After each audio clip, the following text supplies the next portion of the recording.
I'm Elliot Chodoff, and welcome to Conflict Uncovered, your go-to podcast for in-depth analysis on the complex and dynamic conflicts shaping the Middle East, Israel, and the world.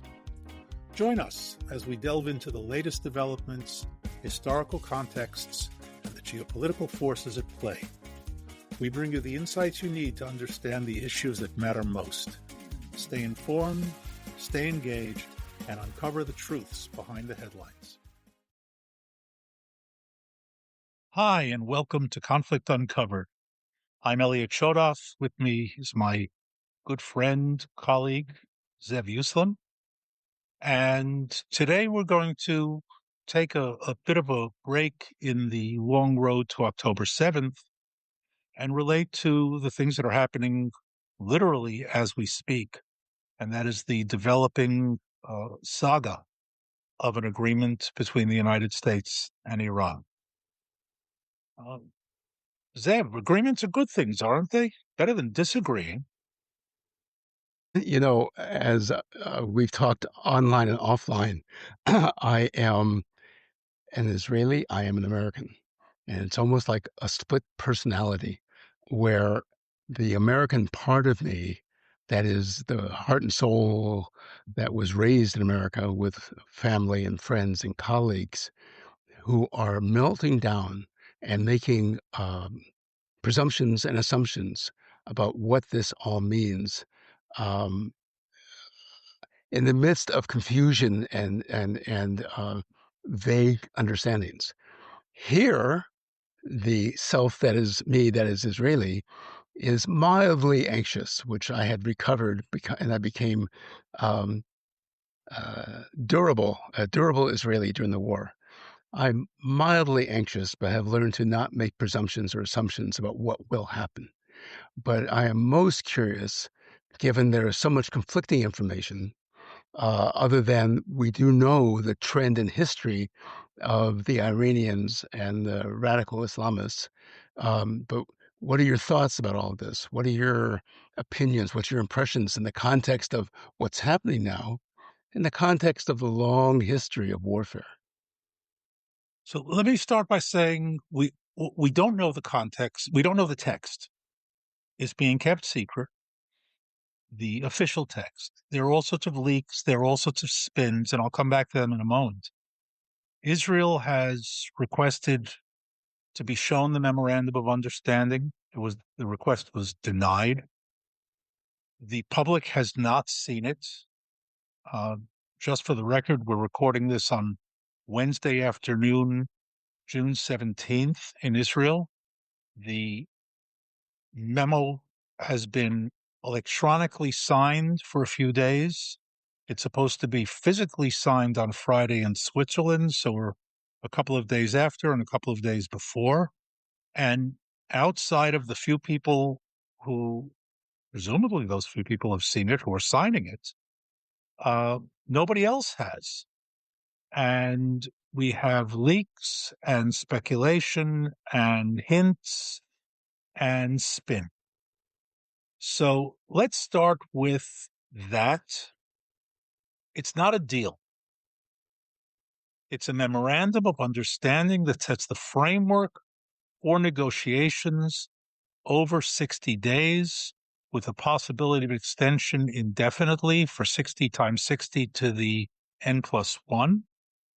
I'll come back to that because that's very much part of the loopholes in it that you can drive trucks through. The Iranians, after signing it electronically, have already violated it by continuing to fire drones at ships in the Straits of Hormuz. The Americans have intercepted them. America is playing no blood, no foul. I'll come back to that as well. But we should ignore it. So that much we know. The Iranian spin, of course, is that America has completely capitulated. The American spin is, well, we haven't capitulated because wait and see, it's all going to work out okay. The Iranians have promised not to develop nuclear weapons, and an Iranian promise is almost as good as an Iranian guarantee. And after all, we can, we've got a signed agreement. We can trust each other. So let's start with the fallacy that anybody keeps agreements, let alone countries that have a long, chronic record of cheating deeply on the core of agreements, and that's Iran. And to think otherwise, for President Trump to say, well, we've normalized our relationship with the Iranian regime. This is the regime that just murdered tens of thousands of its own people. The regime that was considered to be the core of evil by many, many people in the West. A regime that supports the most horrendous terrorist organizations in the world, and not just Hamas, Hezbollah, and the Houthis. Al-Qaeda, for example, that has promoted terrorism. A group was just broken up in Canada after shooting up synagogues and other Jewish institutions with ties to Iranian agents, connections. So it's not just a Middle Eastern problem. Now, unless you consider Jews to be Middle Eastern, that, of course, is a problem, because if we're really Khazars, then we're not Middle Eastern. It all depends, right? Sometimes we're white and sometimes we're not white and whatever. So understanding who you're dealing with. I've always been off color. Yes, indeed. Understanding who you're dealing with and having a deep understanding is not a new requirement. Sun Tzu, the Chinese strategist who wrote The Art of War 2,500 years ago, famously wrote, "If you know your enemy and you know yourself, you need not fear the outcome of 100 battles." And he goes through a number of gradations, but the end of the statement is, if you know neither your enemy nor yourself, you have no chance to prevail. And I will argue that America does not know its adversary, and I'm not sure it knows itself. That does not bode well for the continuation of the story. So that's number one.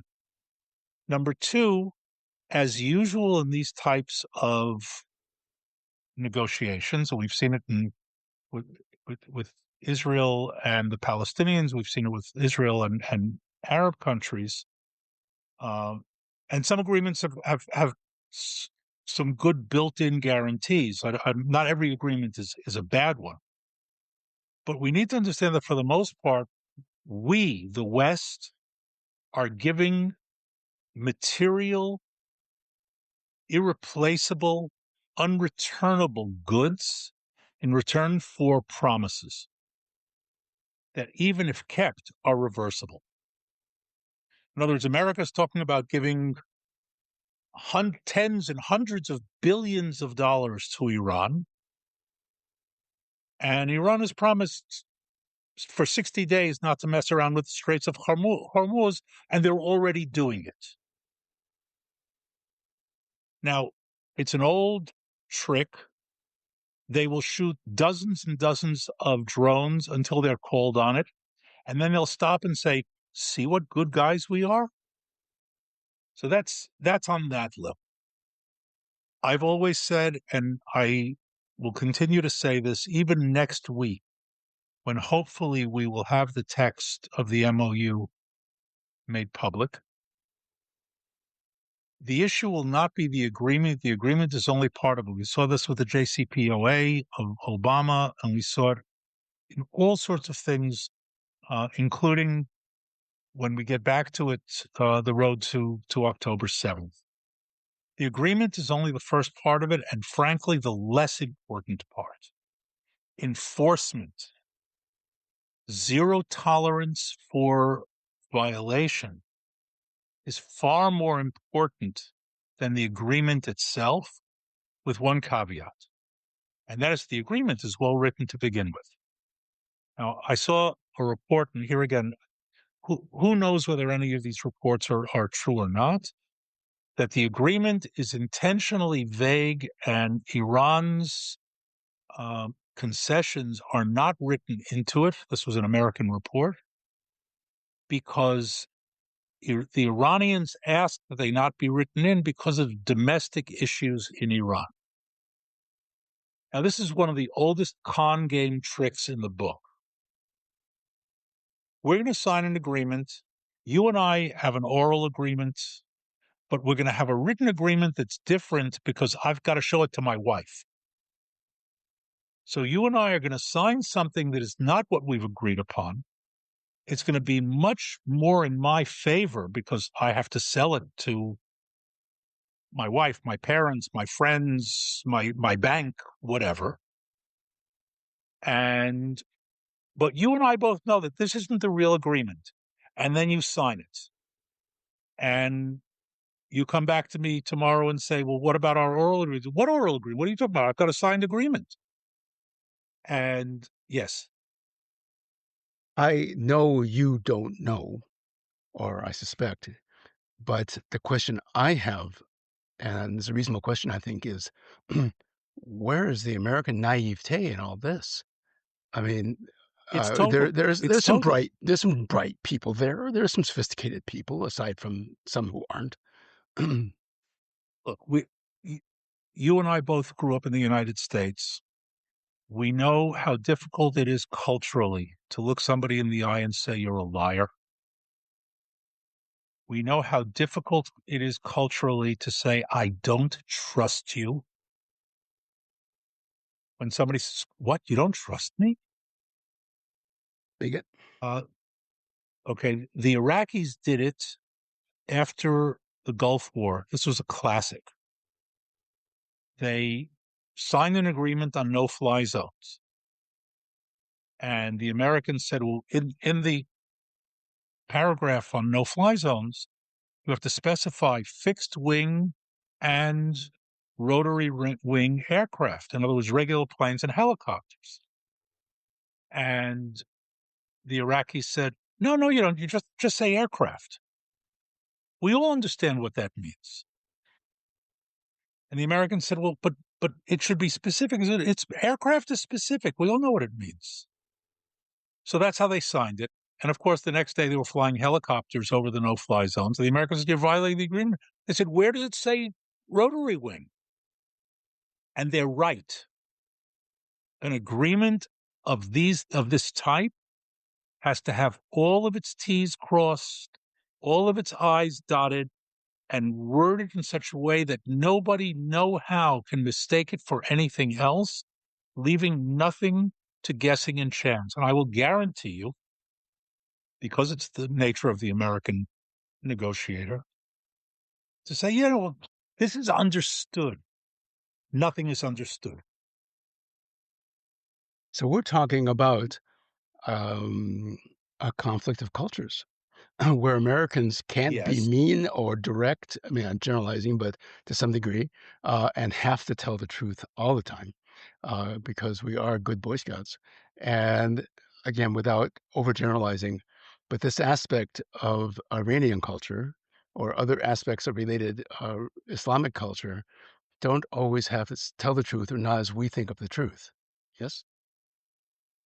I don't think it's exclusively Middle Eastern. I remember a certain Führer who signed an agreement with Chamberlain in November 1938 over Czechoslovakia, and Chamberlain was sure that this had brought peace for our time. And famously, the Munich Agreement was meant to be the first memorandum of understanding to begin negotiating all of the problems of Europe to the satisfaction of all sides, so there would never be another war. And he said outright, Herr Hitler, the German Führer and Chancellor, and I agreed there should never be another war between our countries. Well, you know who violated that agreement? Chamberlain. He declared war on Germany. Germany didn't declare war on Britain. Of course, it was after the invasion of Poland and the gobbling up of the rest of Czechoslovakia. But World War II began when Chamberlain and the French declared war on Germany. And I'll give you a sort of side spin on this. World War II is not about German aggression. World War II is about stopping German aggression. When Hitler invaded Poland on September 1st, 1939, he didn't want World War II, he wanted Poland. The Western Allies gave him World War II. He wanted it piecemeal. He wanted a Polish campaign, and then before that, and after that, he had a Norwegian campaign, and then there was a Western campaign. He didn't want a world war. He wanted Europe. The World War is what stopped him from conquering Europe. World War II was a terrible thing. There are people today who think it was a mistake. It would have been better off to let Hitler win. I'm reading that in social media all the time. He wasn't such a bad guy. Ask Nick It must be Fuentes. true. Right, exactly. Is there a correlate to that with what we're experiencing today with Look, the Iranian regime and extended sidekicks? first of all the indicators are that the Iranian regime, the Khomeiniist regime, let's be clear on this. This is about Iran. It's about Khomeiniist regime is a global imperialistic, expansionist, totalitarian, Nazi-style, radical Islamic regime. I think I covered Wait, everything. Elliot, yeah, I was about to say we need some more adjectives, Elliot. uh, yeah, Okay. It is based on Khomeini's most important religious work that was called Islamic government.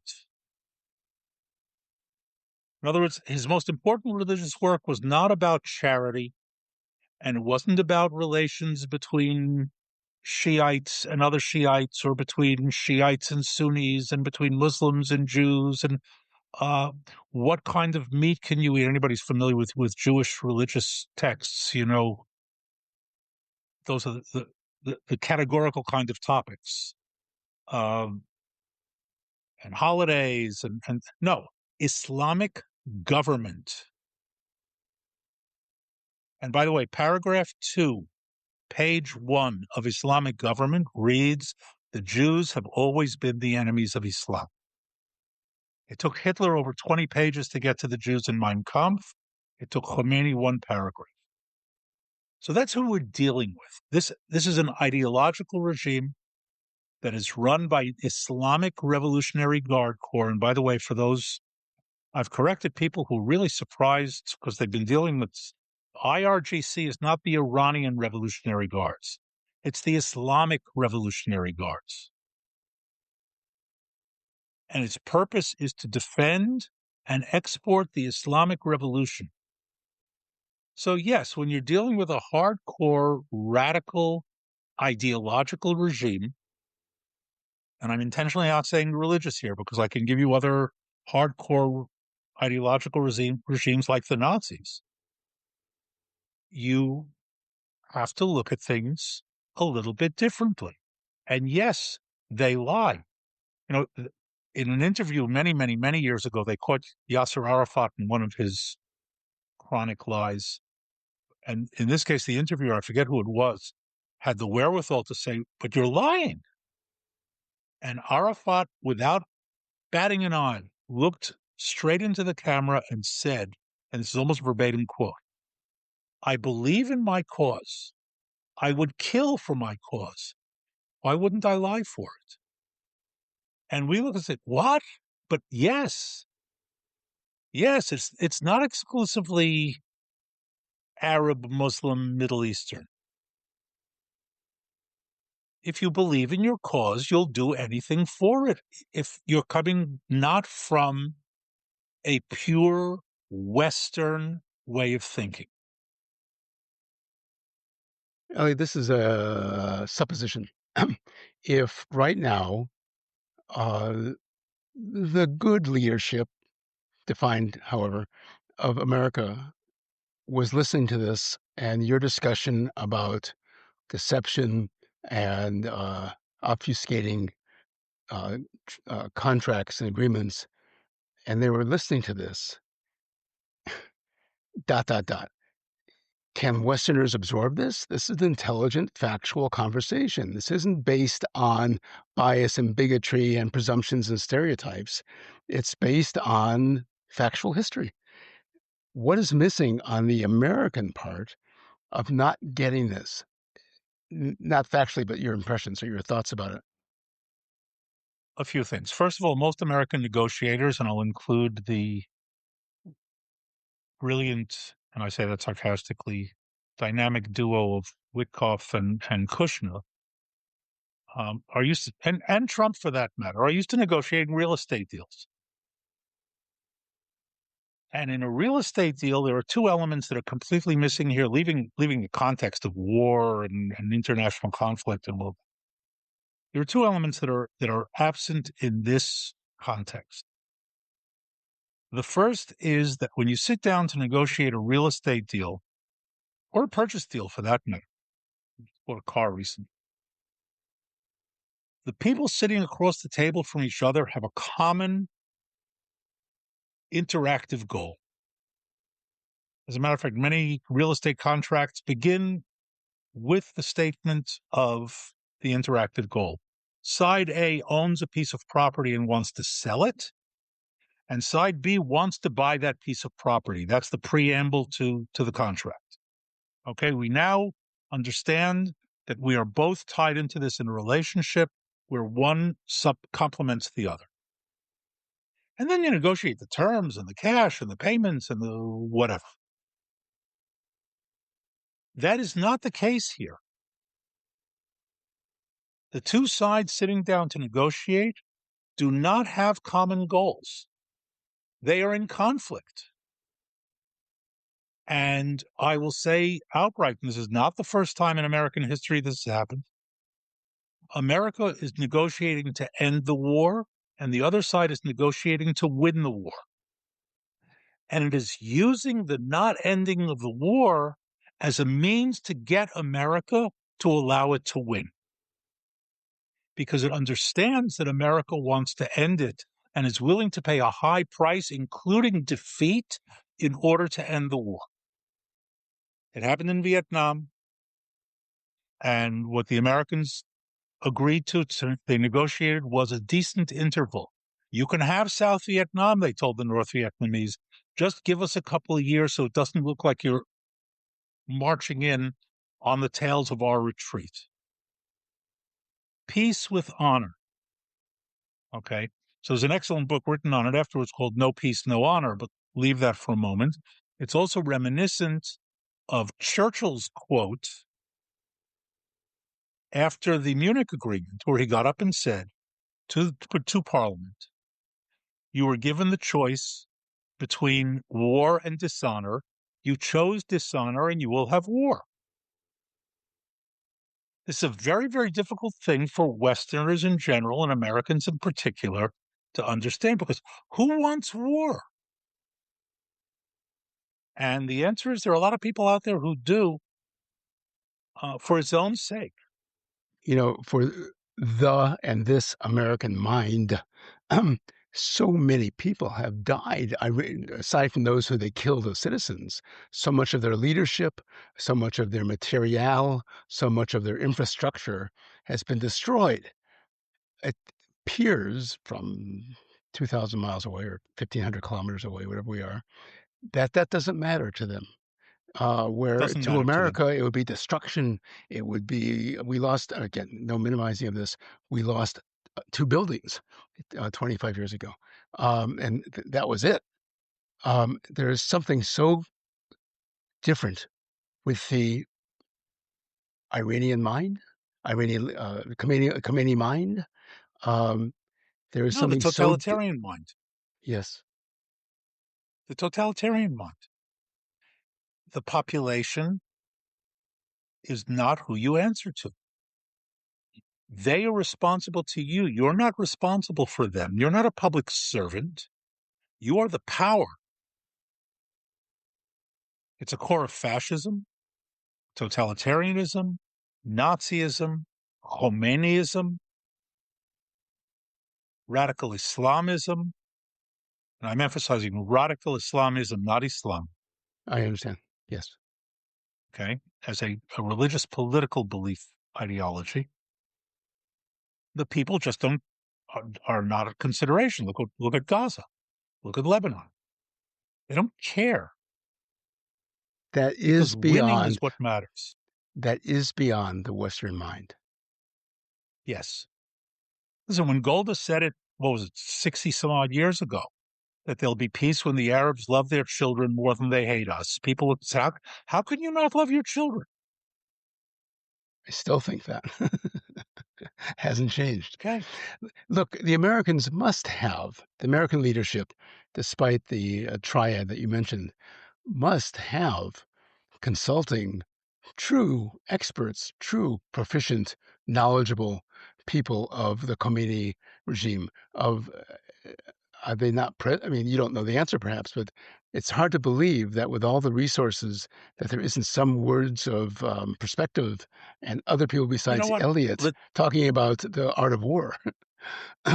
Lindsey Graham said rebuilding Iran with this regime, putting $300 billion into rebuilding Iran, is like implementing the Marshall Plan while Hitler was still in power. Okay, good. All right. And Trump said, I will meet with him and he'll be sorry. Oh, uh-oh. Which him? Okay, there's a Lindsey story. Graham or Lindsey Graham or Graham, yes. One of the stories that's coming out, I have no way to verify it, is that the head of the CIA, Hegseth, and Rubio all went to Trump with intelligence data showing that the Iranians have already shown they have no intention of ending the nuclear program. And Trump told them, either get on board or you're out of a job. Now, I don't know if it's true, but as a colleague of mine who I spoke to remain nameless the other day, who's very, very much involved in Republican politics going back to the Reagan administration, said, I don't know if it's true either, but it rings true. And that's bad enough. In the few minutes that we have left, and we'll extend maybe a little bit, I want to talk about also the stuff that is really sticking. You know, I live in the north. Hezbollah is my northern neighbor neighbor? here. Yeah. And the whole Lebanon element of this and the whole Hezbollah element of it that is explosive in its own right. And again, a lot of moving parts at the moment. Okay. Trump is annoyed at Netanyahu because Netanyahu is overdoing it against Hezbollah. At the same time, because it's taking too long, too many people have gotten killed. Why do you bring down a building just to get one guy? You know, my question is, in 1998, for example, or 99, how big a building would it have been worth to take down to get Osama bin Laden and prevent two other buildings from falling down?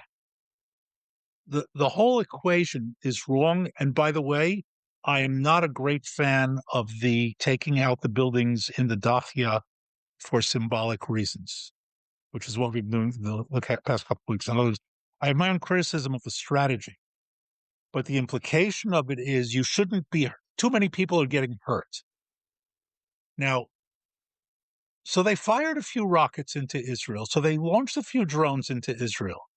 So Israeli kids are sleeping in bomb shelters. Is that any reason to ruin my agreement, which is much more important? Now, the Iranians immediately jumped onto the bandwagon, and they and Hezbollah both said that Iran has promised Hezbollah that an Israeli withdrawal from Lebanon and total ceasefire is part of this agreement or they're not in on it. And what I am waiting to see, and now we're looking to the future, and you know that I don't do prophecy. Friday, this agreement is supposed to be signed. What happens if, when the Iranians say it's not part of the agreement, but we're not signing unless you order Israel out of Lebanon right now? So, question one, what does Trump do then? Question two, if he orders Israel out of Lebanon and orders Israel to take it and orders Israel, listen, they could fire rockets wherever they want, but you can't respond and ruin my beautiful agreement. What does Israel do? And I leave those Is as open questions for the future. Yeah, I was about to say insert four-letter words in English. I'm not sure how many letters it would be in Ivrit. Um, but, I think it was some of our leaders already who have said we're not a vassal state. Um, But we are. And that'll come back in our long road to October 7th and how we got there. But in conclusion, we are now in a situation where Iran is using America to force Israel not to harm Hezbollah. I bet there's 8.5 million Israelis who would laugh at that statement right now. Thank you, Elliot. Next week, I think we'll do a follow up on this when we know a little bit more. But in the meantime, to our listeners, thanks for listening. Thanks for being with us. If you've enjoyed this, spread it around. The more, the merrier. And in the meantime, stay safe, stay engaged.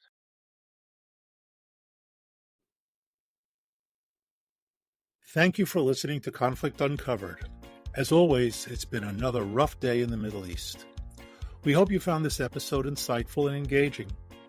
If you enjoyed this episode, please subscribe, share and recommend with your friends, and review our podcast on your favorite platform. For more in-depth analysis and exclusive content, join our community and follow us on social media. Stay tuned for our next episode as we continue to explore the critical issues shaping the Middle East and the world. Until next time, stay informed and stay safe.